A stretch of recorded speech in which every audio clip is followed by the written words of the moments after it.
Bonjour à tous, Dimitri, cryptoparadise.consulting. Je vous retrouve en ce mardi matin pour vous parler de faire un petit point rapide sur ce qui se passe au niveau de nos valeurs préférées, c'est-à-dire l'or et le Bitcoin. Donc comme vous l'avez certainement constaté, nous avons atteint des plus hauts en termes de prix, en dollars et en euros. En euros, ça fait bien longtemps. En dollars, c'est depuis maintenant 2-3 semaines que l'or a dépassé ses plus hauts historiques. Donc ça, ce sont des signes qui ne trompent pas. C'est-à-dire que nous sommes en train d'assister sous nos yeux ébahis à une dévaluation de nos monnaies. C'est-à-dire que tous ces actifs qui sont en train de monter, puisqu'on voit aussi les bourses atteindre des plus hauts chaque jour, quasiment, hein. Le Nasdaq, je crois, atteint ses plus hauts historiques. Dans une situation où, mine de rien, on ne peut pas dire que la crise soit derrière nous, loin de là, puisqu'on a quand même des pays, notamment les États-Unis, qui sont encore en plein empêtrés dans leurs problèmes de Covid. Bah, malgré ça, tous ces actifs sont très élevés. Donc posez-vous les bonnes questions, j'ai envie de dire.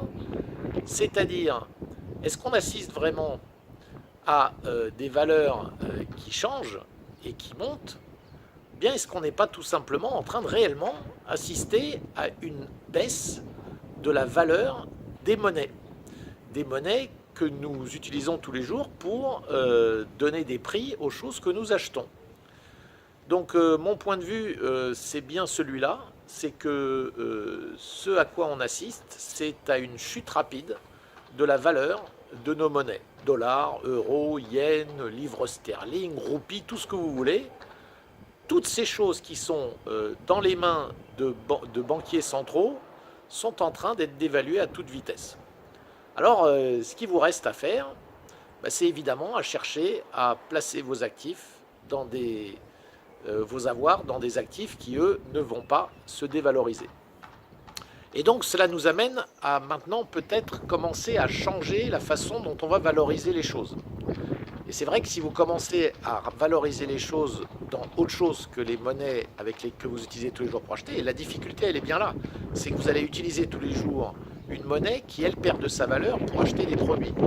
Et si tous ces produits que vous achetez ou tous ces actifs dans lesquels vous souhaitez investir, vous commencez à les valoriser dans, par exemple, de l'or ou du Bitcoin, ben vous verrez que c'est beaucoup moins évident de voir s'ils perdent ou s'ils gagnent de la valeur. Parce que globalement, prenons l'exemple des bourses, les actions, depuis 10 ans, si vous les valorisez en or ou si vous les valorisez en bitcoin, je peux vous dire que ça n'a pas gagné grand-chose, voire même ça a perdu.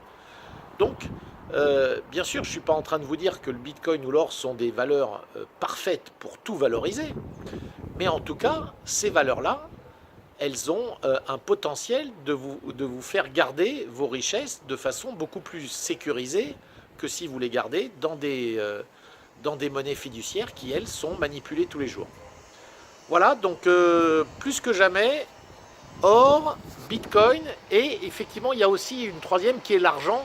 Alors l'argent, on en avait beaucoup parlé dans les années 2008, ça avait beaucoup monté, ça a vraiment était très très bas pendant de longues années, entre 2011 et presque il y a 6 mois, ou même il y a quelques mois encore. Et puis là, c'est le grand réveil de l'argent, donc ça fait plaisir à beaucoup de gens qui avaient investi sur l'argent à cette époque-là et qui s'étaient quand même retrouvés avec une valorisation très basse. Donc l'argent fait aussi partie de ces choses. Mais bon, l'argent est beaucoup plus spéculatif, il est beaucoup plus volatile, et surtout, il est aujourd'hui beaucoup plus bas. Lui, il est loin de ses plus hauts historiques. Alors, peut-être que son potentiel est encore bien plus élevé aujourd'hui que celui de l'or ou du Bitcoin, mais évidemment, c'est toujours la même histoire.